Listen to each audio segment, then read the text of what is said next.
In this video, we will talk about painting green with watercolor. It seems like in all my paintings, I keep going to the same tried and true couple of pigments, and I want to expand my palette and try something new, explore new shades and new pigment, and I will do that while painting this melon.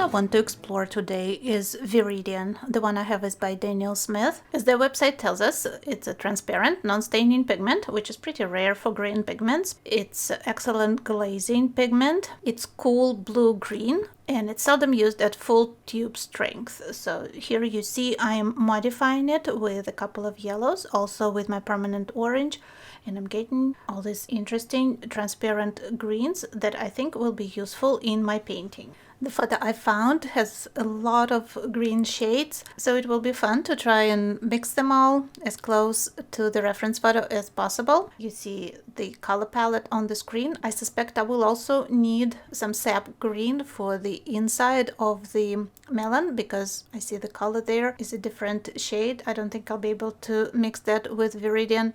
And for shadows, I will of course need to cool off my green even more, so I'm planning to use Antwerp blue. It's a cool transparent blue.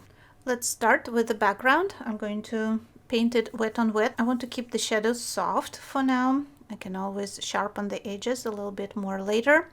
So I applied clean water everywhere, and I'm going to start painting with Viridian green by itself and also in combination with lemon yellow, as I tested on my little swatches that you just saw.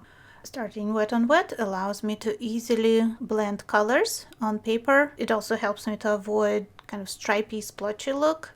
And also I don't have to commit to any defined shapes. I can always add them with subsequent layers of watercolor.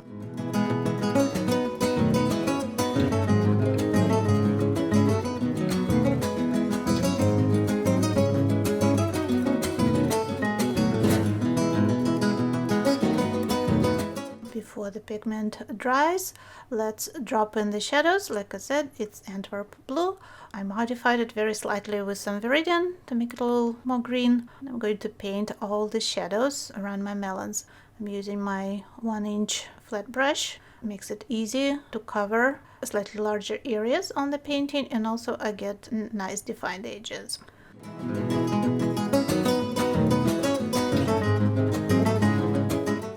Do a little splattering just for visual interest, so those shadows are somehow connected visually on the page. If you'd like to know more about all different color applications in watercolor, you can check out my class From Zero to Watercolor Hero. I made it specifically for beginners who are interested in watercolor, and I explain all about the materials and about the whole process of painting watercolor in that class. I paint 10 different flowers. The demos are easy to follow. You can try them as well, even if you're an absolute beginner, and you will know all you need to know about painting watercolor after you take this class. I left you the link in the description below, and I offer to all my YouTube viewers a discount for this class and for other classes that are on my website, kasetianis.com. My background is dry, so now I can work on the melons. I think I need to switch pigments. They look a lot warmer than the background, so Viridian is not going to work for them. I am switching to Sap Green pigment, also by Daniel Smith, and again I am going to modify it with my yellows and my permanent orange to get all the shades that I see in the reference photo.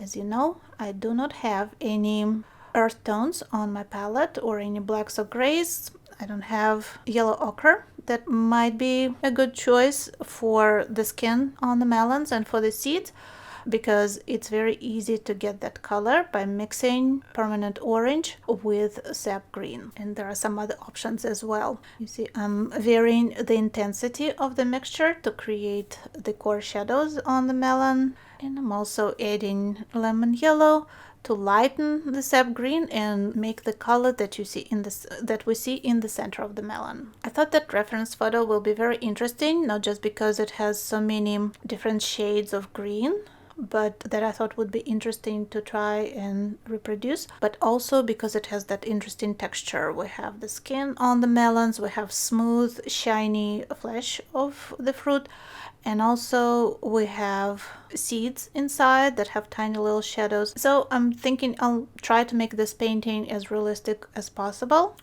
and try to also replicate all these textures. I think it will be an interesting creative task to try and replicate all that. And I'll give you a little spoiler. I will be using some pencils to do the texture. I don't have a fine brush like that to be able to paint this all with a brush. You need some sort of a liner tool, and pencils are my liner tool of choice, usually in combination with watercolor. Using a little bit of wet on wet inside the melons after I apply the first layer of color, I also drop in some additional colors to get that color variation that we see inside the melons.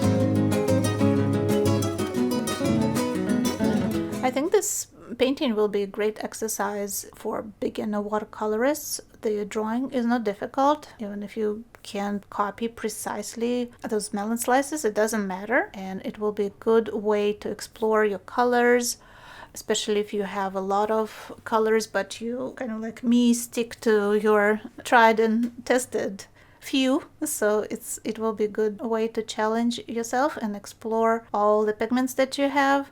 You can paint more swatches with different colors and see which ones work better for this painting before you start the final artwork. So just lots of possibilities for study and for creativity with this reference photo. You can paint several different versions even with different pigments. I'm starting to create shadows on the seeds, just dropping in the same more intense mixture of sap green with permanent orange. Let's darken the shadows a little more. They lightened considerably after they start drying, and I do want to have a lot of contrast in the painting. Try to make that melon as round as possible. I don't want any jagged lines. For smaller details like that, I'm of course using a round brush already. I think I can move one orange over, so to say, and drop in a little bit of Holbein's Scarlet Lake. It's a very warm red because it looks like my melons were too cool with all those colors that I was using. I had a little paint run over. Let's pick it up. We don't want that skin color to encroach on the flesh of the melon. That's easy to do with a clean wet brush. I can make a little correction and pick up extra pigment that ran everywhere. Okay, the second layer is dry. The melons look pretty good to me, but they need to be separated more from the background, so to say. They need to pop. So I need to darken the cast shadows. I'm going to use a mixture of Viridian green with Scarlet Lake. It's a neutral color that I think will work for the shadow closer to each object. You see how much darker it is closer to the object, and then it lightens. So I am using that mixture only close to the melon, and then I am using pure Viridian to darken the shadow. It's very important to preserve the transparency of the cast shadows, and Viridian is a transparent color, so it will help me to avoid making those shadows too dense and looking like dirty patches. So this third layer is applied wet on dry, and I'm trying to be precise with the shadow. I do have a little bit of softness on the edge because the first layer was wet on wet, so I'm letting that show on the edge, but for the most part this cast shadow has hard edge. Again, working with a flat brush, it's 1/2-inch flat brush, gives me good control, and also flat brush picks up a lot of pigment from my palette. So I can apply those shadows in just one layer and have the intensity that I need. It's also darken that shadow. I like that diagonal shadow from something, maybe a window or something is behind there. I think it gives a lot of movement, kind of accentuate the diagonal movement in the composition. So I'm going to include that in my painting as well, and it also helps me to connect the elements in my painting to the edges of the sheet.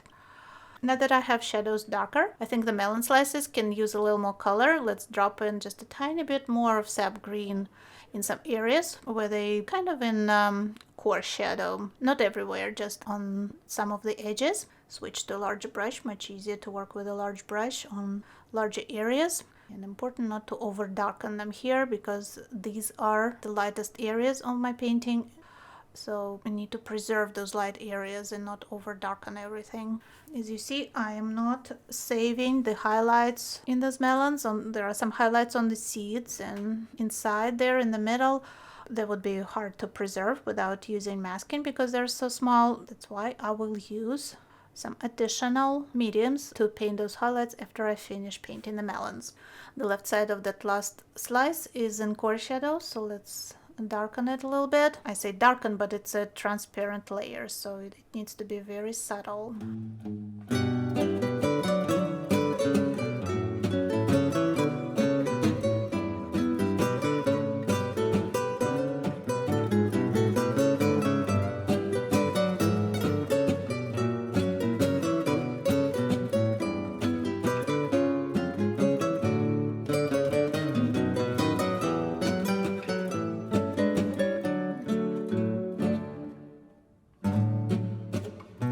Maybe a little more splattering to connect the shadows a little better. All those splatters, when they dry, they will be a lot lighter, so they will, I think they will blend really well with the background and just give it some interesting texture.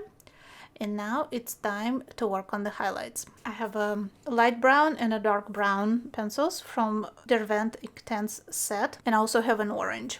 These all are water soluble. I might soften them a little bit later. I'm using them to draw. First of all, they give a little more definition to the skins of the melons, and also draw those tiny little shadows between the seeds in each slice. And I also have a white. It's also by Derwent, but it's not water soluble, it's just regular color pencil, which I am using to restore the highlights. And also if I apply it lightly, kind of like a glaze in some areas, it helps me to lighten certain areas that I over darkened. So this will be my lights and highlights with the white pencil.